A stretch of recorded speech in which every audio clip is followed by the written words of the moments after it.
So what is up, guys? You got your boy Jet Stingren here today, and today we are back with some reverse 1999 content here for today. And today we're gonna be explaining some really good teams that you can run with Isolde. I'm gonna give you guys kind of like the main skeleton of her team and a more so budget-friendly version of her team, because to kind of explain why you want to run these units and what's the synergy and all that stuff. And I just kind of want to give you guys like a general TLDR about when it comes to using teams with Isolde. I did do a full guide explaining what she does and perfect synergy with other people in a Reddit post. I'll leave a link to that post so you guys can give it a read as well, because it really does kind of explain everything that you should need to know about using Isolde, recommended portraits, all that stuff. Like, it's a full-on explanation, so I really did put a lot of time, a lot of effort into it, so I would appreciate if you guys give it a read. But this video is going to be focusing more so on just like the core skeleton of the team that Isolde should be running, like her best team, and then something a little bit more budget friendly. So there's some synergy amongst it. So yeah, there's a lot of open-ended options for Isolde. I will just make that clear. She is a reality support, but she can also be considered as a universal support because of some of the other things that she does provide. She doesn't specifically have to be ran on reality teams. I saw a lot of people use that take, but while yes, she is best at reality teams, she can also be used in, you know, for example, if you were going to be running a mental carry, she could still definitely be used in those type of teams as well, because she still gives benefit to certain mental carries because of other things that she can do in her kit. So I want to make that perfectly clear. So if you see something that looks a little bit different, then yeah. Anyway, so I'm going to pause the video here, and then we're going to go over to the team screen, and we're going to talk about why we chose these units, the synergies and everything. So I'll be right back in just a moment. Alright, this is going to be the first recommended team for you guys here today, and this is going to be a team focusing around Spaha. Spaha is going to be our main carry of choice, but we're going to talk about why every unit in here pulls their weight, some possible recommendations that can work, and so on and so forth. So let's talk about it. So first things first is Spaha. Spaha is on here strictly because she is the biggest beneficiary of someone like Isolde. Let me talk about why. One, she gets access to another reality shred unit, which is always good. Isolde can lower critical defense down for a maximum of 50%, which is also fantastic because Spaha is a burst damage character, meaning that her ultimate needs to be up quite oftenly, which has a built-in critical damage modifier boost in the ultimate and also in her main attacking card as well. So that's also a really good bonus. But the one thing that also makes Isolde such a big boon for Spaha is her inheritance 1. So Isolde's inheritance 1 gives everybody the following effect. She gives the ability to not only put 3 stacks of burn at the start of battle, so no other turns after that, but she gives everyone 3 stacks of pre-ignition. Pre-ignition puts stacks of burn on enemy based on the amount of stacks of pre-ignition that you have. For example, you have 5 stacks of pre-ignition, then guess what? You will then be able to put 5 stacks of burn when you attack that enemy.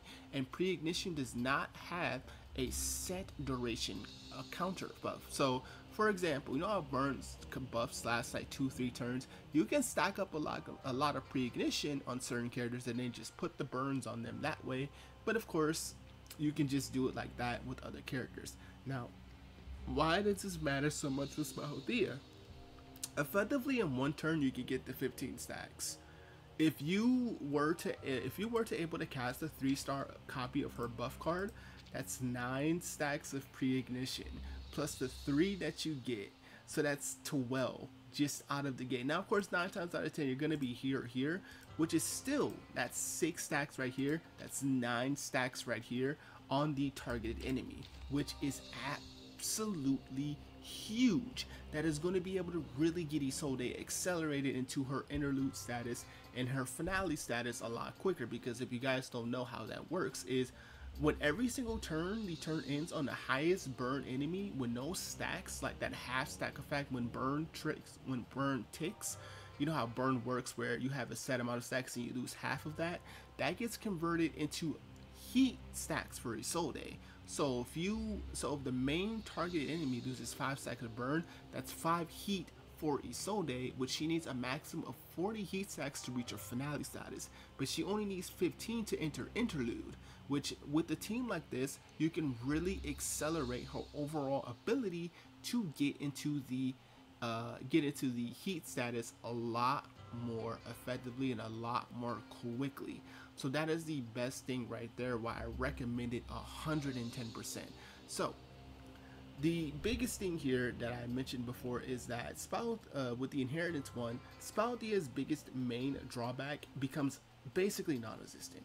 It's non-existent. It just fades away. It's like giving her a brand new lease of life, even though she's not even that old. She's only like what 2 months old at the time we're recording this video, but it's literally giving her a new lease of life. And this makes Spahotia's damage output skyrocket because you can actually really reliably get that extra critical damage bonus on ult. You have also beneficiary factors like GTN's Array Field, which gives you an additional 40% reality boost. You also have access to her giving you potential stacks of power burst and her rousing morale if you use her ultimate. So there's just no real way to really lose with someone like Isolde on your team. She's very, very, very good for someone like Spahotia. But we also have other candidates that we can use here based on our roster. Janza is definitely another one. She's the same reason of why you want to use Spahotia minus the whole burn thing. Just a fantastic DPS option, great with AoE potential as well.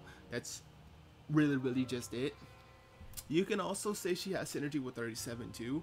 37 does work because she does actually get a Eureka stack off of Intermezzo, which is Isolde's follow-up attack that's triggered every single turn when she's in Interlude or when she's in Ultimate.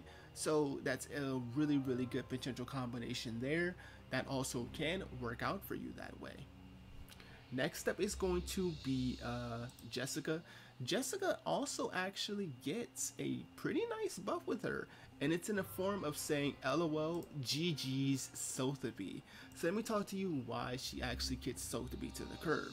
So the big reason why you run Sotheby with her is to get 2 or more stacks of negative status. This of course is being like burn, poison, etc. Since Isolde is offering her own variation of a negative status being burn, all you really have to do is rely on Jessica's poison. That's it. You just gotta rely on Jessica's poison, and it gives you 100% uptime on Blasphemous of Night, which is the main card you use with Jessica. So that's why there's actually synergy between the two of them there. So that actually does help out just as well. Another good potential option is a Knight. A Knight also really does love this. You can also really get you can also kind of stack up rousing morale if you're able to do this in an AoE sense. You're able to like remove some ads. You can at least stack up rousing morales. Like for example, you can hold off on Isolde for a turn, pop a Knight's ult, get the rousing morale, and then let everyone burn up their stack, and then Isolde ult to get yet another rousing morale stack and still get some pretty decent damage output out of it.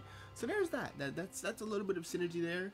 But as for the older characters like Eternity or like Lilia, a little bit more difficult to really recommend them because they are for the most part completely outclassed.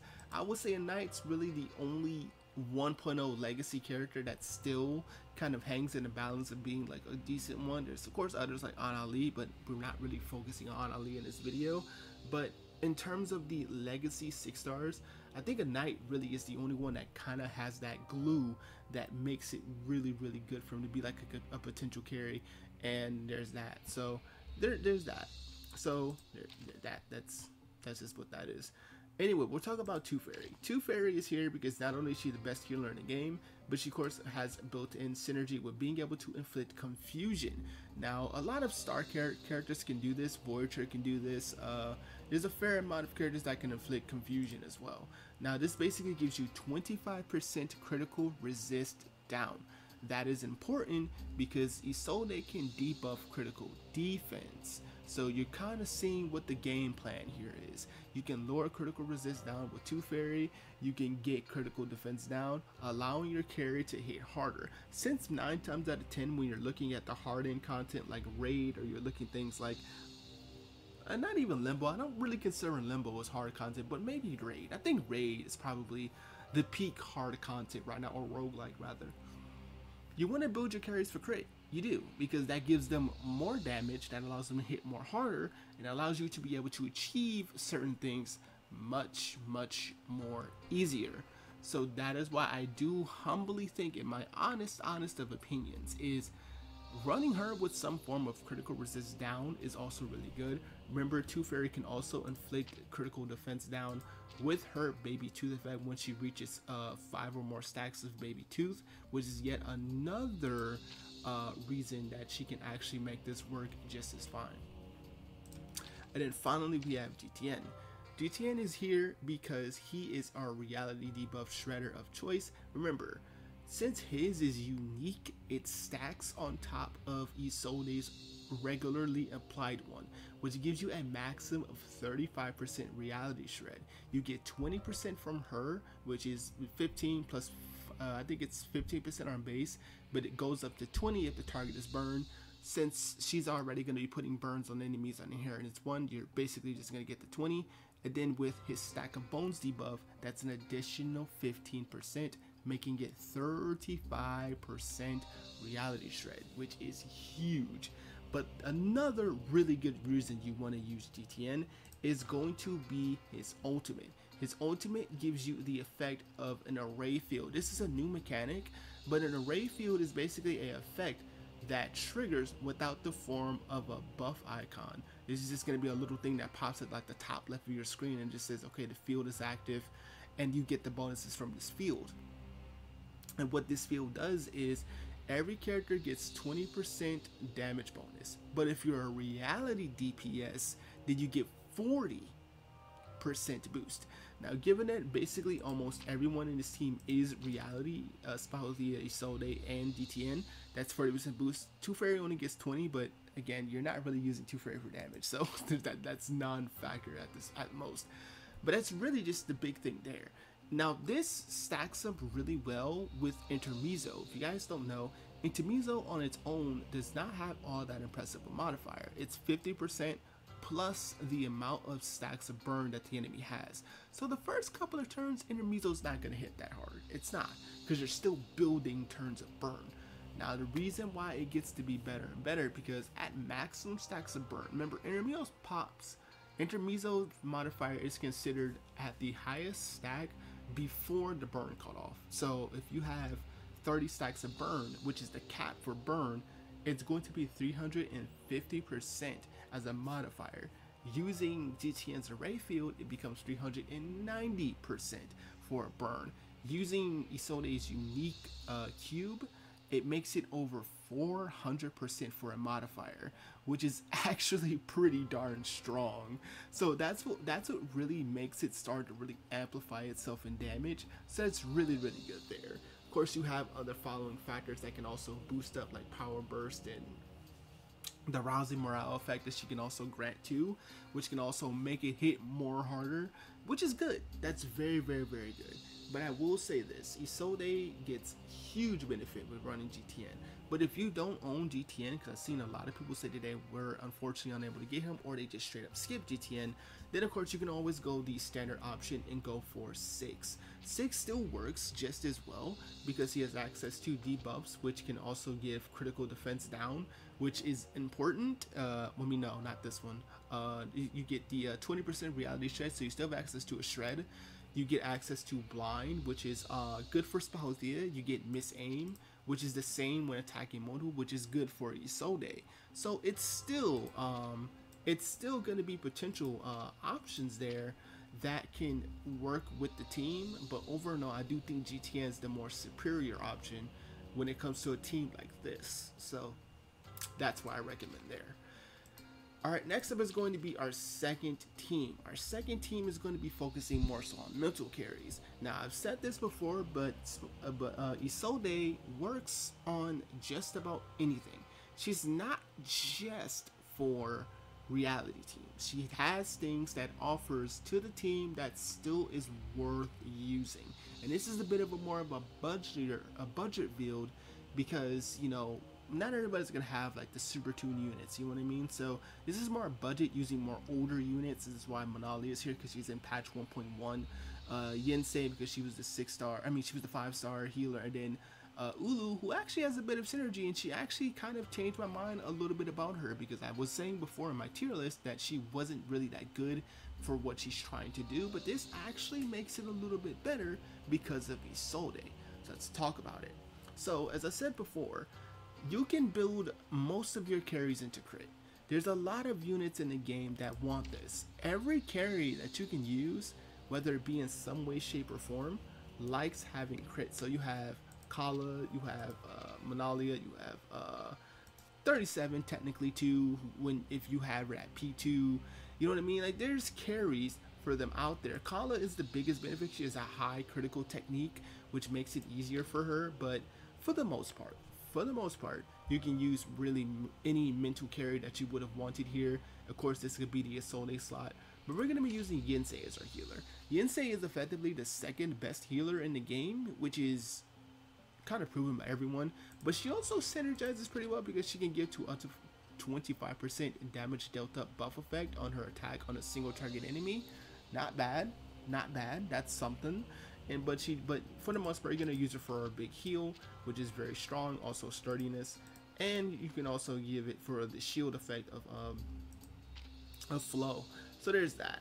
But Ulu is actually gonna be here for insurance. Now the reason why I say Ulu over someone like Sonato or something like a little bit more of a different character, Ulu actually has a bit of synergy with Isolde.